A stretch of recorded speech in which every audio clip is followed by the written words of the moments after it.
Hello, how are you? Happy Wednesday, December 25th. Feliz Navidad. Feliz Navidad. Jose Feliciano, right?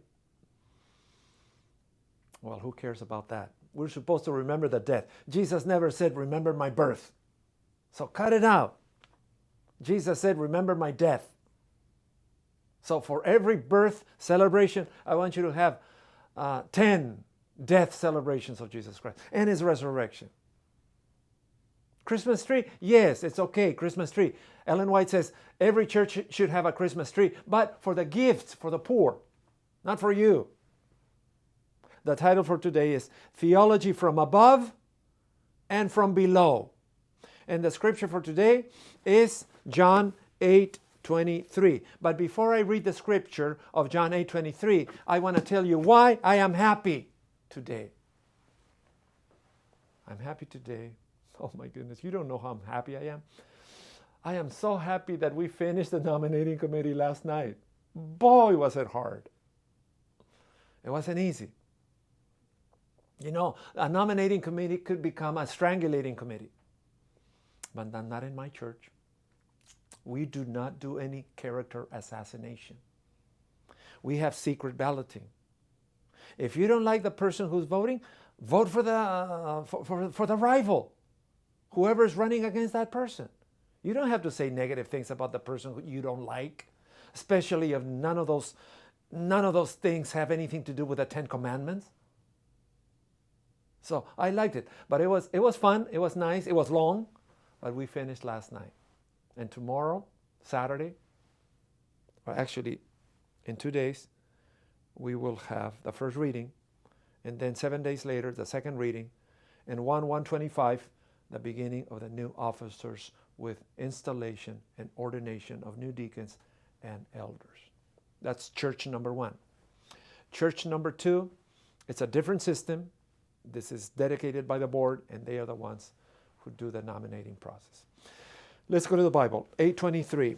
But he continued, you are from below. I am from above. You are of this world. I am not of this world. What in creation is Jesus talking about? Not only is he making grand claims about himself, he also attacks directly the spirituality of the Pharisees, or the lack of a spirituality. His primary critics, those who were constantly throwing rocks and accusing Jesus that he came from Beelzebub. This conversation will continue to escalate, with Jesus making his claims more and more outrageous and his attacks more and more pointed. The Pharisees will encounter with insults or counterattacked with accusations of insanity, before once again attempting to have Jesus stoned for blasphemy or crucified for the fun of it. No reason. Jesus, I am the light of the world. He's the one. He's the only source of spiritual truth. I am claiming to be sent by God. For this reason, I'm able to speak things which others on earth will never see. The men attacking him are part of this world, which carries a dual meaning. What is of this world? To kosmos. Hokosmos can refer to the human, fallen, sinful mindset. It can also mean this physical realm.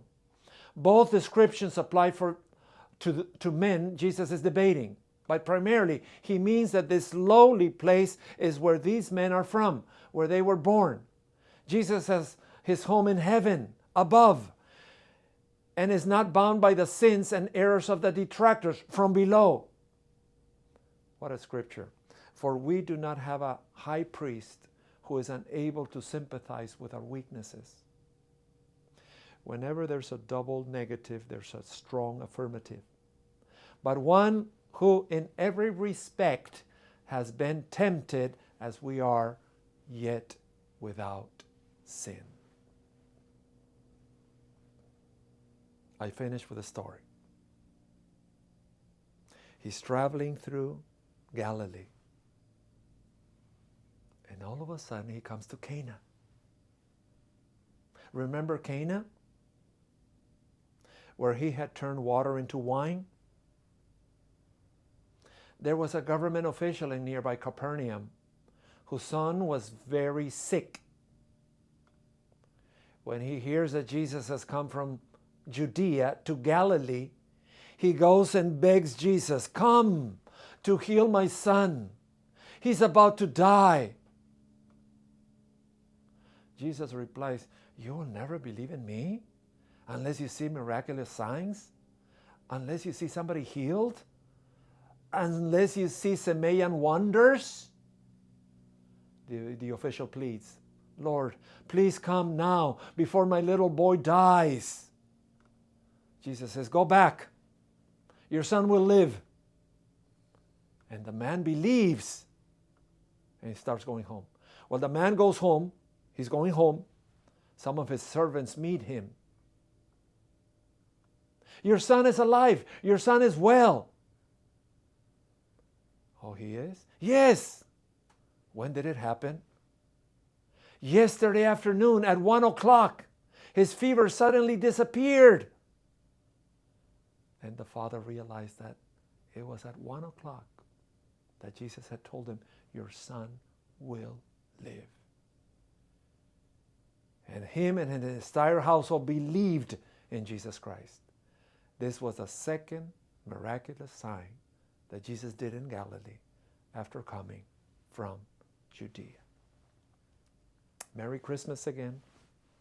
I hope you celebrate it tonight. Merry Christmas. But don't forget, for every birth celebration, you must have 10 death of Jesus Christ celebrations in order to balance. Because Jesus never said, "Remember my birth." Jesus did say, "Remember my death." I obey him, I follow him, and that's what I'm sharing with you. Merry Christmas. I will see you tomorrow.